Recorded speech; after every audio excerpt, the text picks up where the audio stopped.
Welcome everybody to the afternoon session of the Digital Transformation in Government.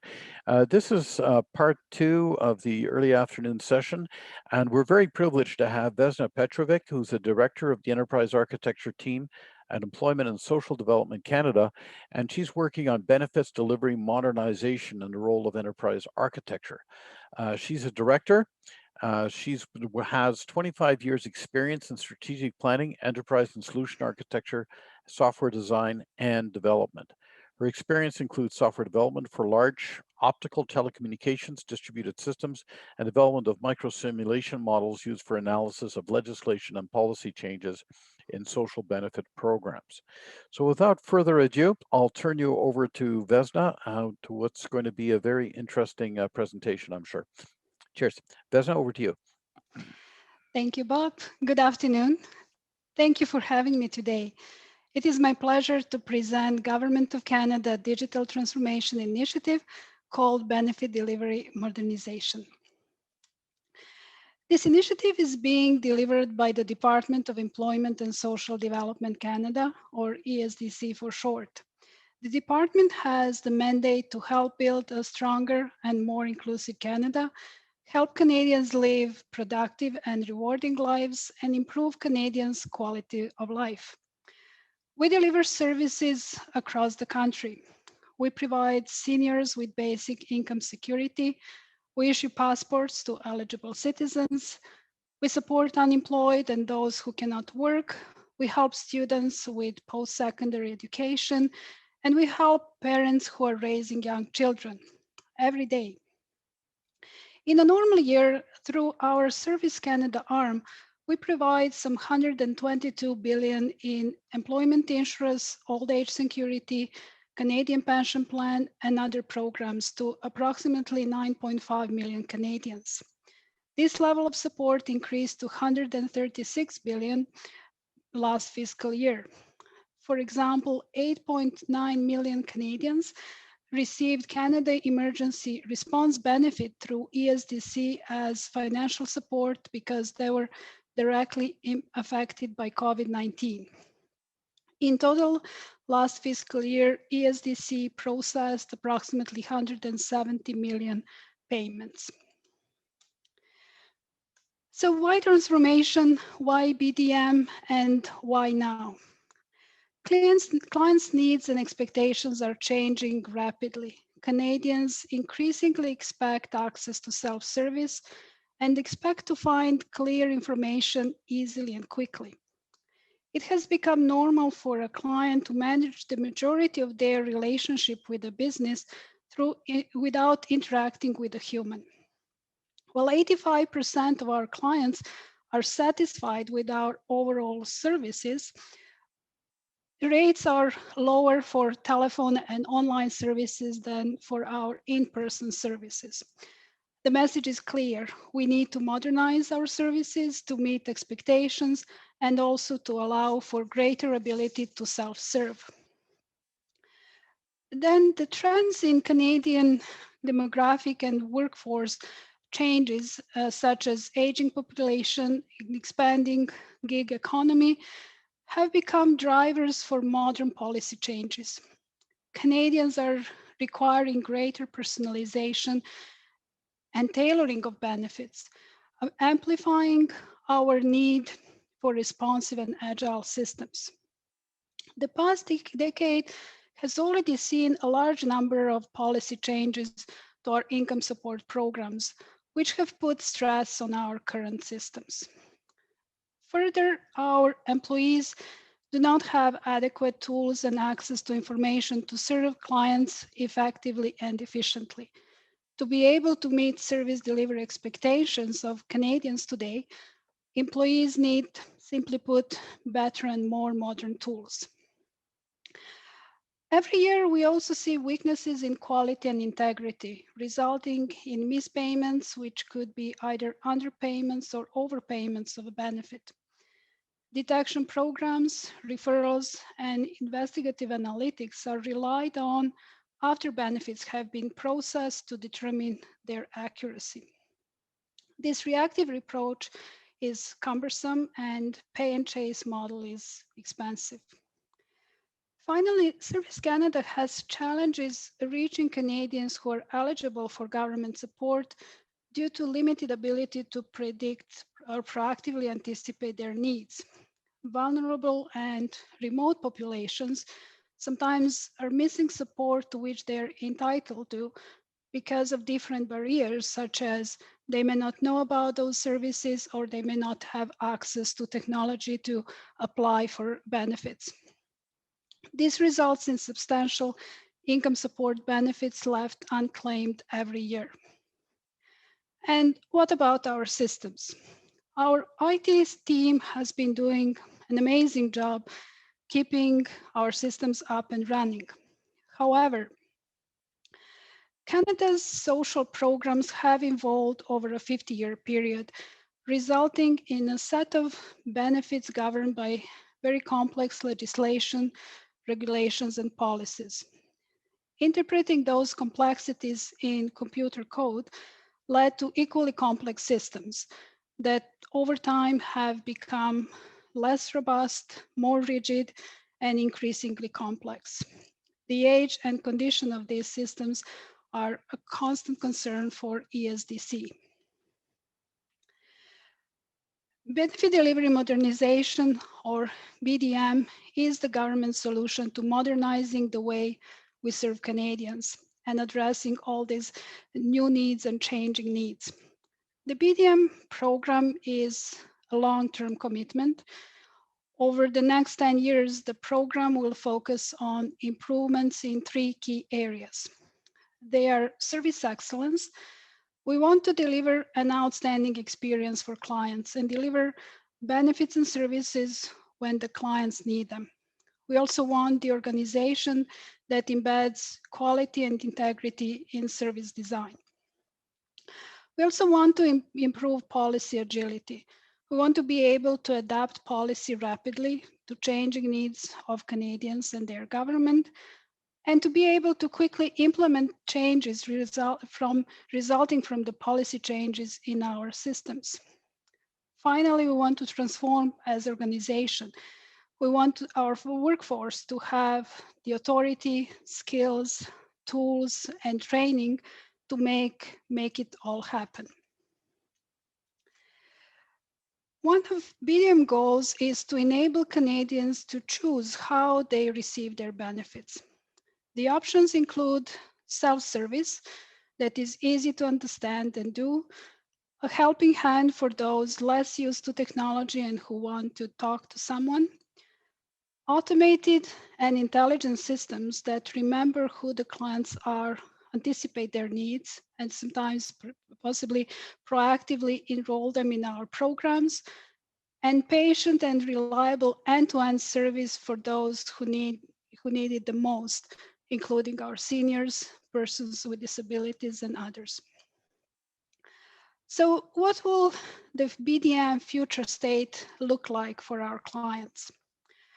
Our vision is that federal benefits will be available on a single, easy-to-use digital platform so that a client on any given day could log in, check the status of their application, converse with a human or a chatbot about maybe a new benefit that they just heard about on the news, and even receive a friendly reminder that their passport is about to expire.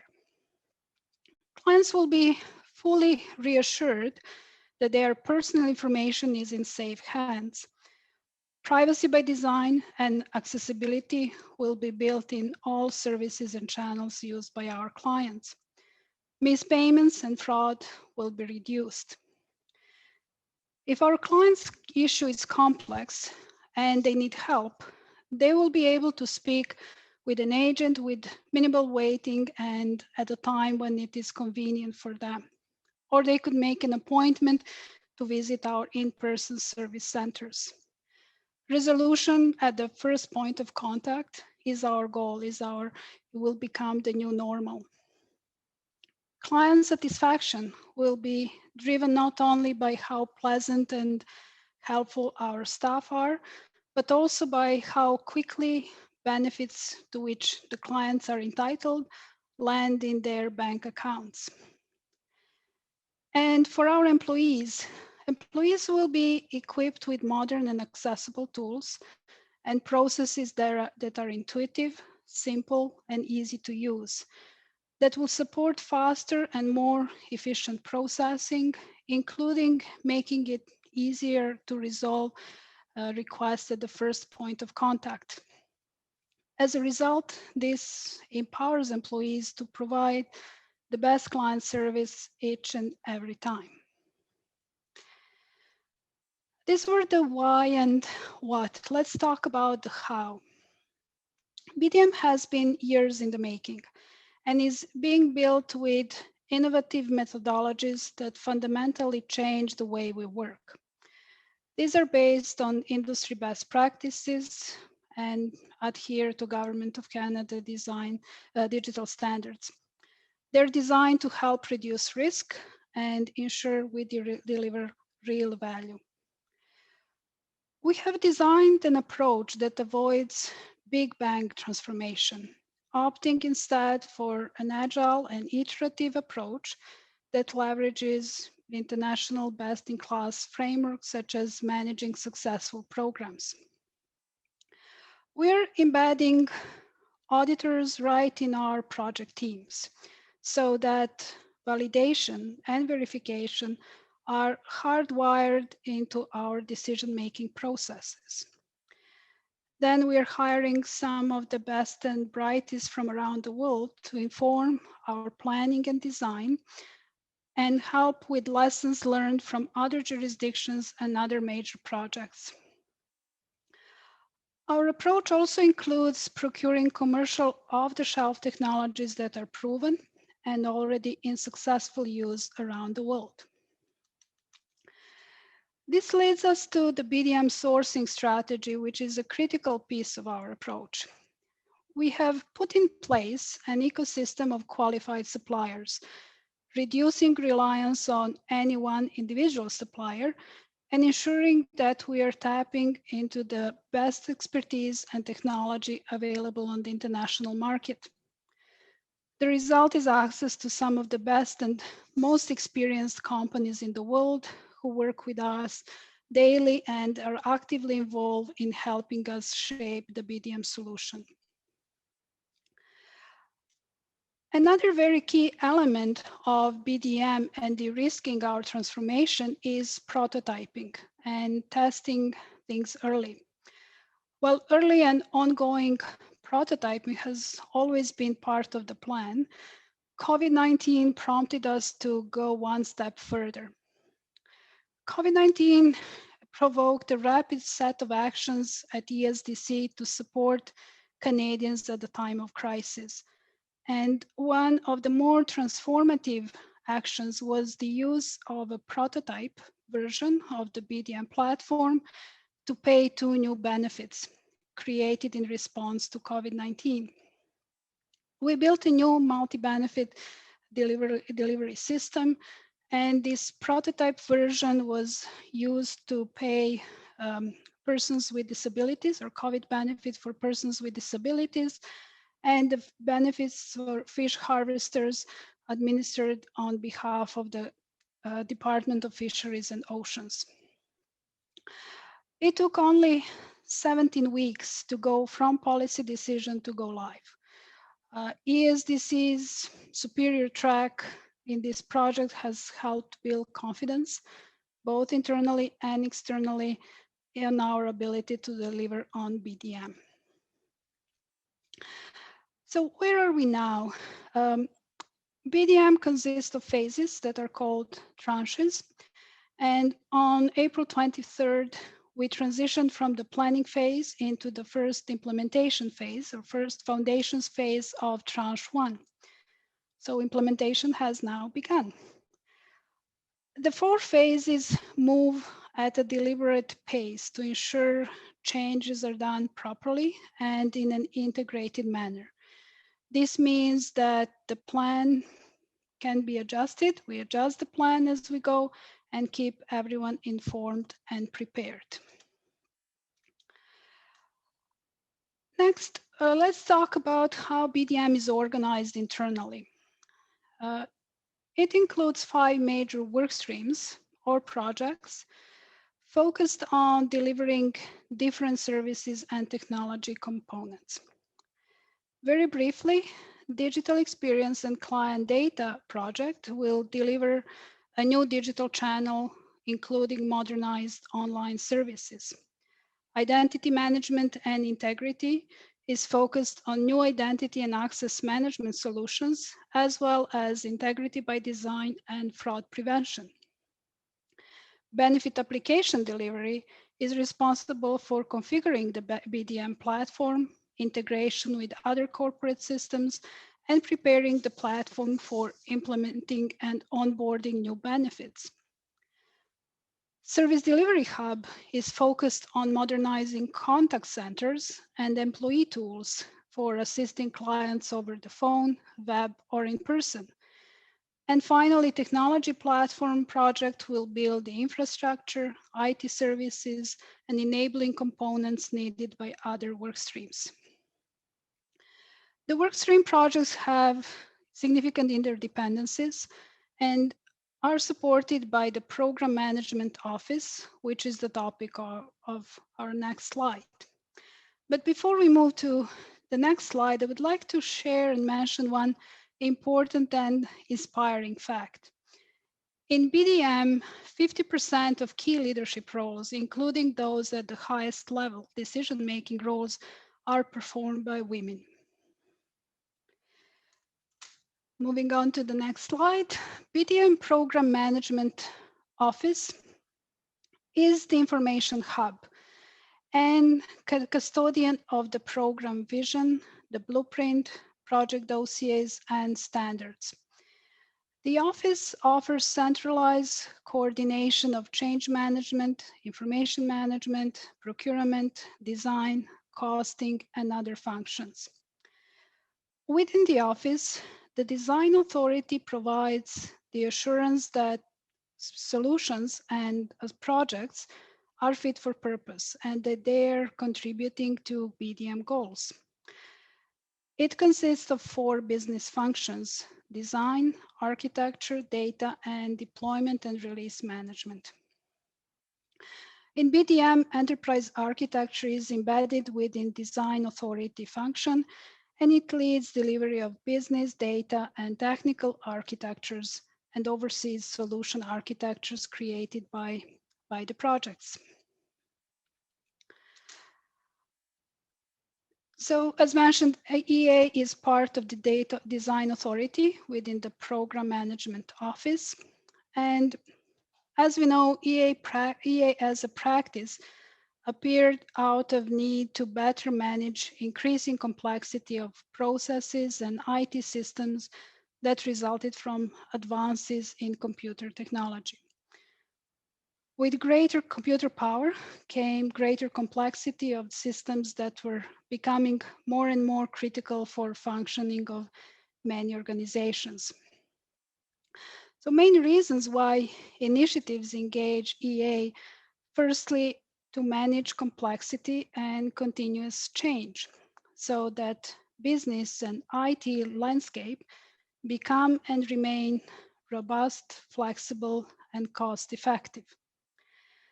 Secondly, to ensure business and IT alignment. In other words, to make sure that services, processes, and IT are fit for purpose and that the IT change follows business change. And thirdly, to inspire innovation, to make sure that business profits from opportunities enabled by technology. In this case, IT change can inspire business change. All 3 reasons have something to do with change, and even though architecture is often considered a risk, in our experience, when done right, it should reduce the risk. It is one of the practices that can help manage the change and plan the change. For the same reasons that I just mentioned, one of the ESDC enterprise architecture teams has been dedicated and embedded in BDM. Our role is to help design services and systems holistically and to support and influence projects to make better choices and future-proof their solutions. What does making better choices mean? Uh, for one, projects cannot make choices based on future unknown requirements. They make best choices based on current requirements and the project scope, budget, and time constraints. Our job is to look into the future and help identify the unknowns that will emerge as new requirements. Then projects make choices that conflict with each other sometimes because they may not be aware that in fact they have common requirements that are not yet managed. And three, projects make choices that are suboptimal sometimes because they are good for the project short term, but not so good for flexibility, continuity, and maintenance of the solution long term. Often a choice is made primarily based on functionality and cost, where the estimated cost doesn't always include the technical issues or requirements that are yet to be identified at the later stages of the project. We have seen examples of these scenarios in BDM. And to help address these issues, we apply a few techniques. First, we bring know-how from ESDC, our Government of Canada partners and industry partners through collaboration. We research and reach out to similar government organizations around the world and in Canada and learn from their experience. Then we engage and consult broadly and make architecture decisions in the open. With more people around the table, more unknowns become known and translated into managed requirements. Also, we have adopted an iterative approach and developed just enough and just in time architecture. What it means is that we pay attention to the timing of making architecture decisions.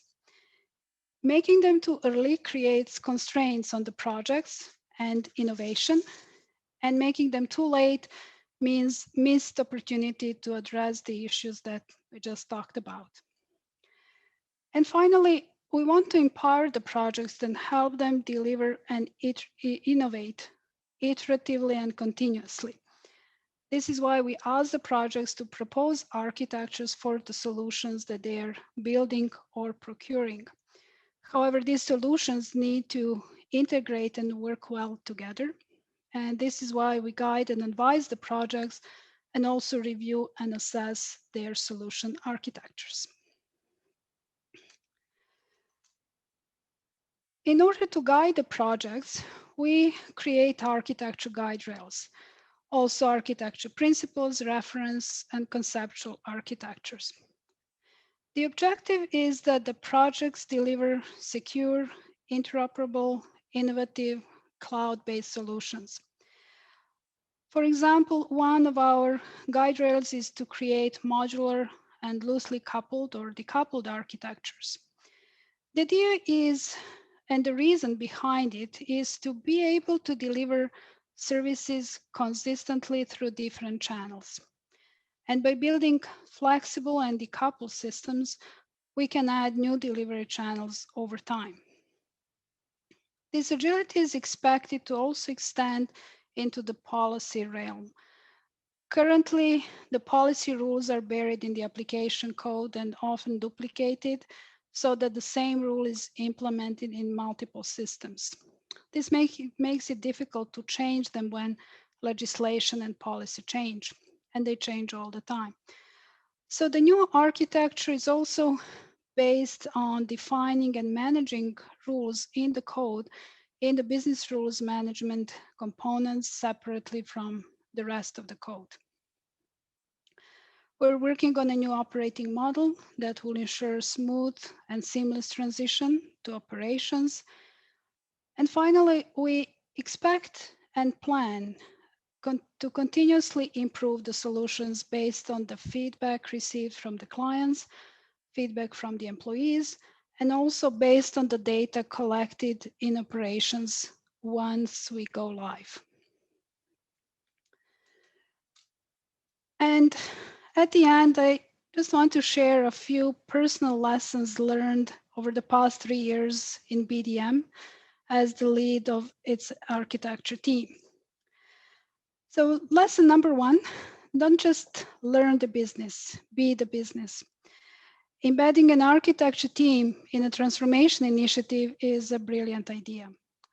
This is the place to be, on the team that shapes the vision, designs user stories, identifies pain points, runs prototypes, research emerging technology trends. Then lesson number 2 is ask the tough questions and don't assume that what is already in place still makes sense today. Technology has changed, client expectations are changing, processes can often, almost always benefit from improvements and modernization. Then next, invest in your team. The know-how and knowledge of the latest and emerging technologies trends is critical, as is also knowledge of the current operating environment, as are many other domains that need to be considered. No one can do it alone. You need a strong team. Lesson number 4 is pay attention to the enterprise direction and priorities. You will find synergies and opportunities to drive the change throughout your organization. At the same time, the enterprise direction points the way when in doubt what advice to give to a project. Then, as an architect, become trusted advisor and influence. The days when architecture teams were expected to write long documents and create detailed specifications for the projects to implement, these days are gone. We work with the business daily and help them make decisions as those decisions and questions come up. Have the main experts on the team. Write down your assumptions. Become comfortable working with ambiguity. Listen and learn from everyone and every day. This will help you build credibility that you need to be able to influence. And lesson number 6, work in the open. Engage, consult, inform. More people know more. By engaging and sharing, you will also be receiving and learning. You will build strong relationships and create better quality products. In summary, working on a digital transformation is inspiring. It's rewarding and fun. If you haven't had a chance to work on one, you may want to give it a try. Thank you so much. I would like to open the floor for your questions.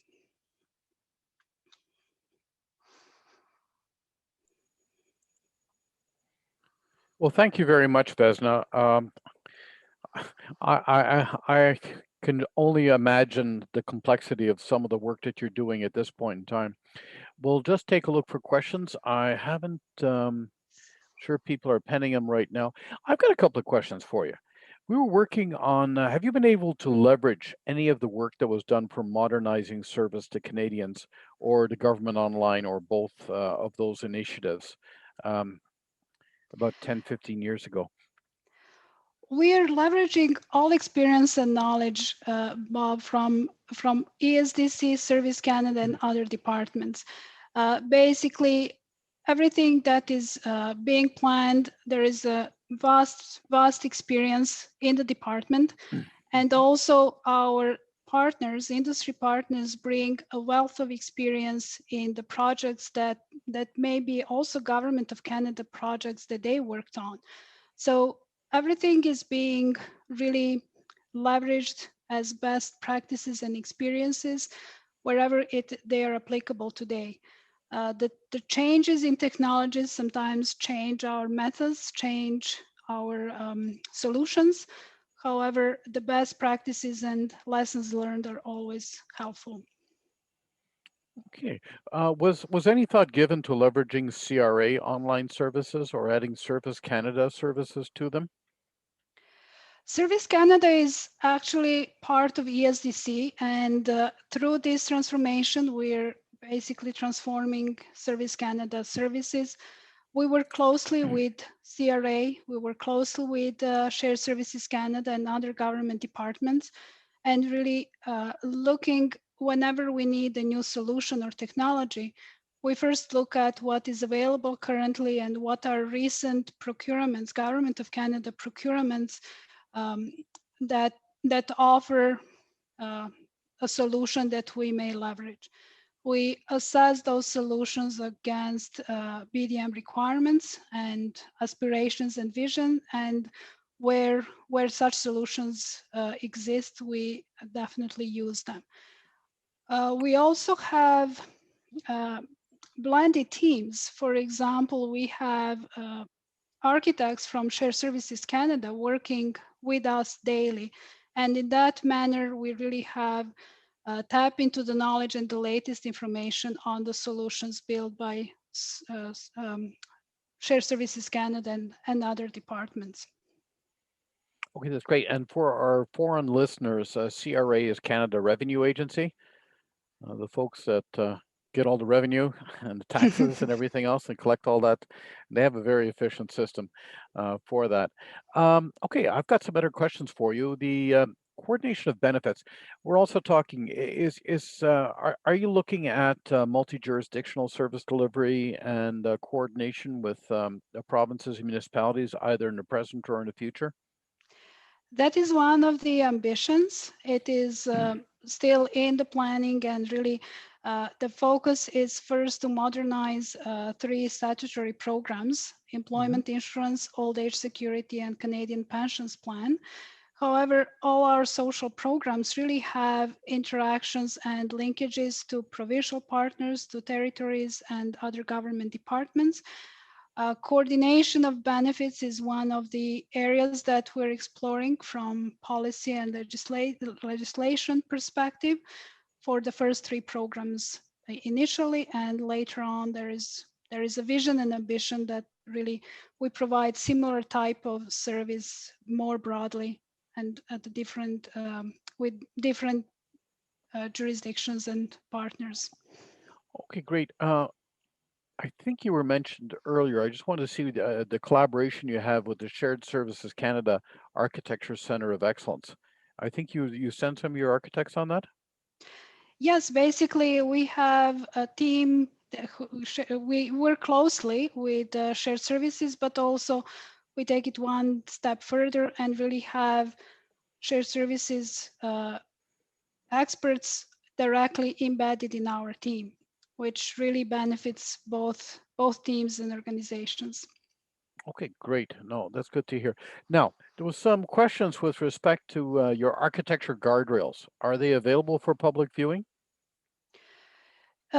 They're yet to be published. They're not publicly available or not available on a public site, but basically they're really very aligned with the Government of Canada, digital standards, enterprise architecture standards, and as we progress, I'm sure it will be published also more broadly. Okay, sorry, I'll just go through the. Um, there was a question raised, and this came from an earlier presentation, is that citizens often don't or can't differentiate between levels of government when needing to access services. Um, are you coordinating at all with, I know you're not doing multi-jurisdictional service delivery, but are you coordinating with the provinces at all at this point in time and municipalities? So at this point of time, we're exploring how we can provide a more engaging service and basically advise and guide clients to really point them to the benefits and services that they may need or they're entitled to. Over time, there is ambition to expand that guidance and include provincial and other services. at this time, Service Canada is really very broad service, and really we're starting from modernizing the services that are currently part of Service Canada. Okay. There was another question with respect to benefits delivery modernization. Will that basically allow and take existing resources and allow them to retrain to take a look at other areas such as analytics? Absolutely. So the transformation, as I mentioned in my presentation, it started with a smaller team looking and shaping the vision. But at this time, really, the program has expanded, and the transformation really propagates and is going to really change the whole organization, so that our current teams are being retrained and will work on the new technology and the new environment and services as they become available, which includes also IT teams who are embedded now in the program to help deliver the 5 projects, and also will be operating the solutions when they become when they go live. So you're looking at basically liberating positions from the infrastructure as a service and platform as a service into some of the areas where they're providing support in other domains.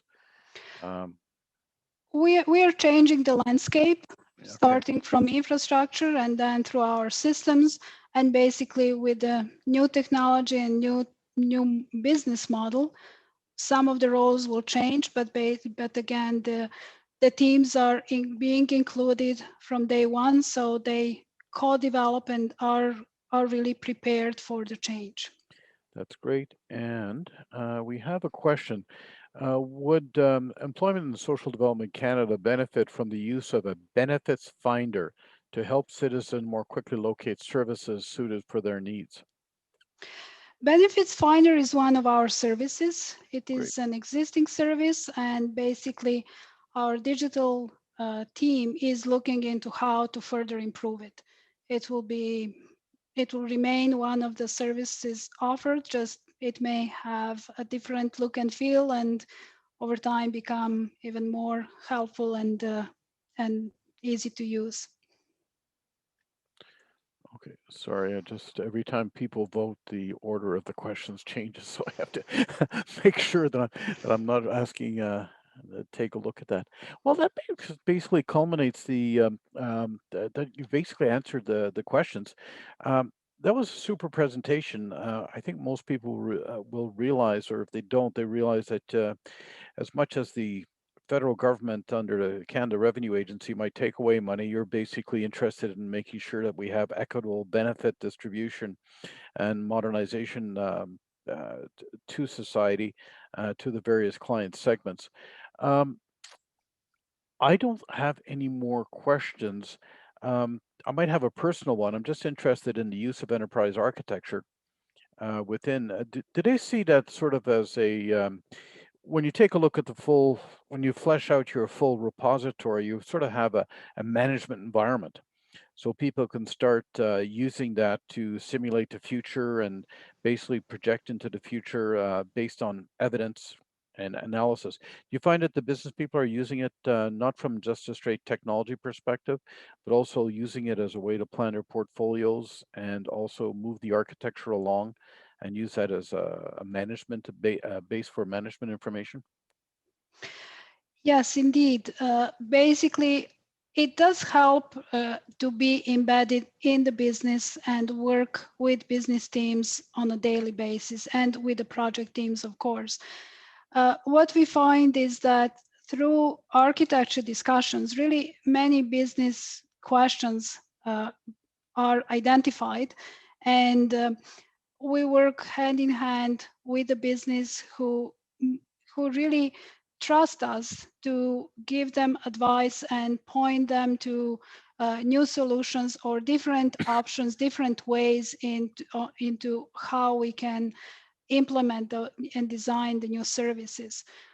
Uh, as part of BDM and based on the methodology, there is project dossier, which is really planning of the portfolio of services and Mhm. implementation stages for the projects. And services and onboarding on programs and benefits.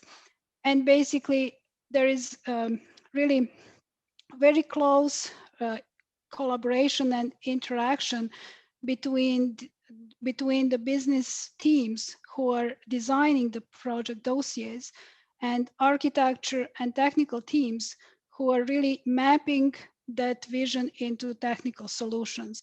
And basically, we inspire each other and really identify how best to create the portfolio, how best to create the dossier and components that will really meet the need and really help us transition gradually. That is also another important element that to avoid the risk and have really iterative and gradual delivery of the new solutions. We also help identify which solutions and components are foundational, so they need to be delivered first, and then we work on options and additional components that are being added over time.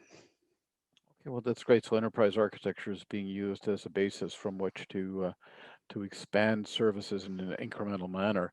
Um, I've got a question. Given your experience with COVID-19, has understanding of how to onboard future benefit services and programs grown? Absolutely. That was extremely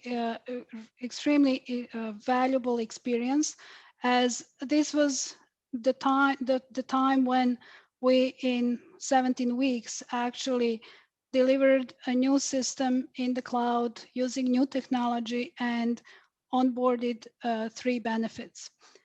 So it really helped us understand the technology, uh, understand the method that we need to put in place. And also having multi-benefit delivery system is also a change for our department. So this was the time when we really learned very valuable lessons, which are now applied, and we're moving even further um, into designing even more agile and more future-proof solutions and services. I think everybody's huddled now in their small IT world. So no, well, they're beginning to realize the importance of and the abilities of the digital world. For sure. There was making architecture decisions at the right time. You mentioned that. Would you have an example of how an architecture decision being made too early constrains project options? Well, one example is in BDM, procurement is very important, and it is really important to select platforms and technology uh, wisely. And basically, what we learned over time, if we select before we have really better understanding of the scope and the vision and the services we want to deliver, basically our requirements may not properly reflect what we need. So that in certain cases where we did option analysis on leveraging existing systems or buying new technology or other architecture decisions of a similar nature, basically timing that decision when we had good understanding and really understood the business needs and ambitions was really important. If we have done it maybe a year earlier, probably we may have selected a technology that would not fully meet what we in the end plan to do. So that is one example where basically the procurement and selection is really important, and at the time of it is important. But also as we progress, there are certain decisions that are trade-offs, and then until we understand them fully, it is again if we make them without a full appreciation of their impact, then we constrain the projects and basically we may need to change or refactor later on. So this is why from the enterprise architecture perspective, we're advising and making directional decisions, but then leave a lot of flexibility and room for innovation to the projects.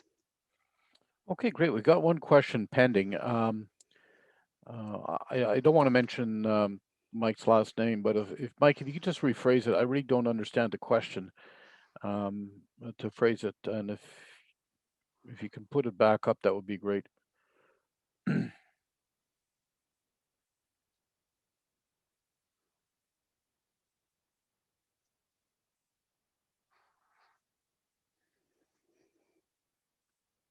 Okay, we had a question is, if you have a fellow solution provider, are you able to integrate existing architectures into yours, merge architectures so that if you're dealing with what could be a province, could be already an existing service within government, um, do you adapt it? Are you able to adapt it as is, or do you have to basically redo it, or do you have to do a major refit for it?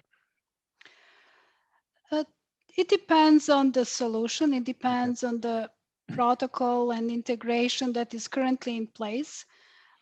There are certain integrations where we would need to either adapt our systems to basically support the existing integrations while our systems will change.